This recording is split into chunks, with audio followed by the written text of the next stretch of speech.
कहानी शुरू होती है तूफान नूह के बाद, जब दुनिया एक नए दौर में दाखिल हो चुकी थी। नूह अलैहिस्सलाम का तूफान आ चुका था, वो अजीम तूफान जिसने दुनिया को गुनाहों से पाक कर दिया था। जिंदगी एक नई इब्तिदा की तरफ बढ़ रही थी और इंसान दोबारा जमीन पर बसा रहा था। इसी जमाने में नूह अलैहिस्सलाम के बेटे साम की औलाद में से एक नस्ल वजूद में आई, ताकतवर, खूबसूरत, ज़हीन। यही कौम आगे चलकर आद कहलाई। कौम आद, ये कौम जजीरा नुमा अरब के जुनूबी हिस्से में अहकाफ के इलाके में आबाद हुई।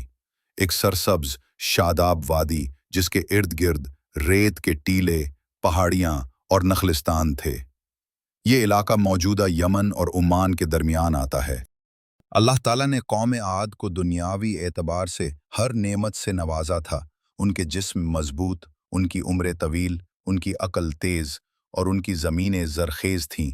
वो कहते थे कि हम पहाड़ों को काट सकते हैं, ज़मीन को मोड़ सकते हैं, हम जो चाहें कर सकते हैं। उनके शहर इराम के बारे में कुरान मजीद में कहा गया, इरम ज़ातिल इमाद, यानी सुतूनों वाली वो अजीम कौम जिसकी मानंद दुनिया में कोई और कौम पैदा नहीं हुई। उनके महल आसमान से बातें करते थे, उनके किले मजबूत और दीवारें बुलंद थीं। उनकी जुबान पर नारा था, हमसे ज्यादा ताकतवर कौन है। मगर ताकत अगर अल्लाह की बंदगी न हो तो वो बर्बादी का दरवाजा खोल देती है। रफ्ता रफ्ता कौम आद ने अल्लाह को भुला दिया। उन्होंने बतों की पूजा शुरू कर दी।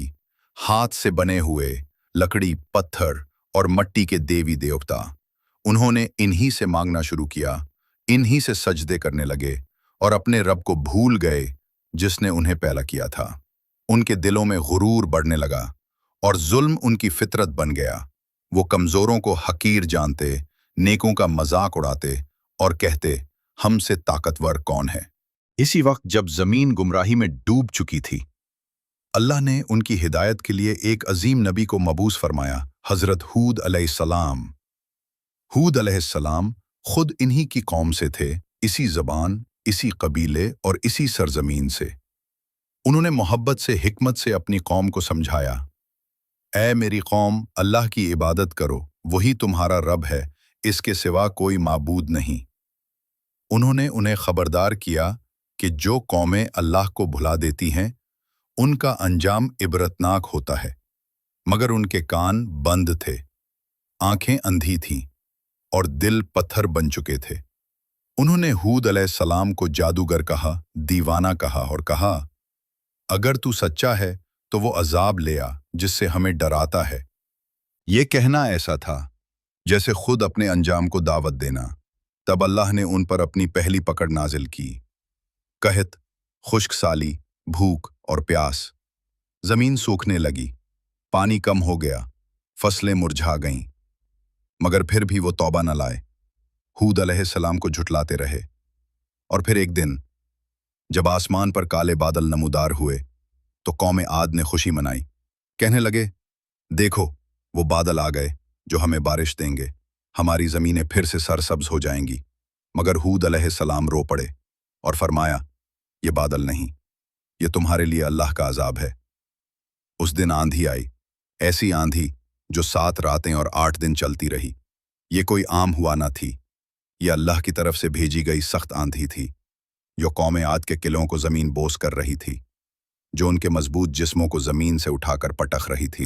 कुरान में है, हमने उन पर एक तेज़ व तुंद आंधी भेजी जो उन लोगों को इस तरह उठाकर फेंकती थी जैसे वो खजूर के खोखले तने हों। जब आंधी रुकी तो वहां कुछ न था, ना वो बुलंद व बाला इमारतें, ना वो सुतून, ना वो मगरूर चेहरे, बस मट्टी, रेत और खामोशी। वो कौम जो कल तक कहती थी, हमसे ताकतवर कौन है, आज खुद मट्टी में दफन हो चुकी थी। अल्लाह की ज़मीन ने उनकी तकब्बुर भरी चीखों को भी निगल लिया और बच गए वो चंद लोग जो ईमान लाए थे, जो हूद अलैहिस्सलाम की बात माने थे, जो अल्लाह से डरे थे। कुरान में बार बार यह किस्सा इसलिए दोहराया गया ताकि हम भूल न जाएं। आज भी अगर हम अपनी ताकत, इल्म, दौलत और तरक्की पर गुरूर करें, अल्लाह के अहकामात को पसे पुष्ट डालें, नबियों की तालीमात का मजाक उड़ाएं, तो याद रखो, अल्लाह की मोहलत अबदी नहीं होती। जब उसकी पकड़ आती है तो कौम आद जैसे लोग भी बच नहीं पाते। बस आज भी वक्त है, झुकने का, संभलने का, तौबा करने का। वरना ये ज़मीन आज भी वही है और रब भी वही है।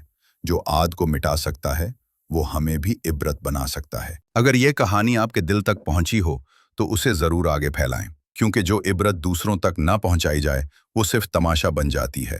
अल्लाह हमें हिदायत दे और कौम आद जैसे अंजाम से बचाए। आमीन।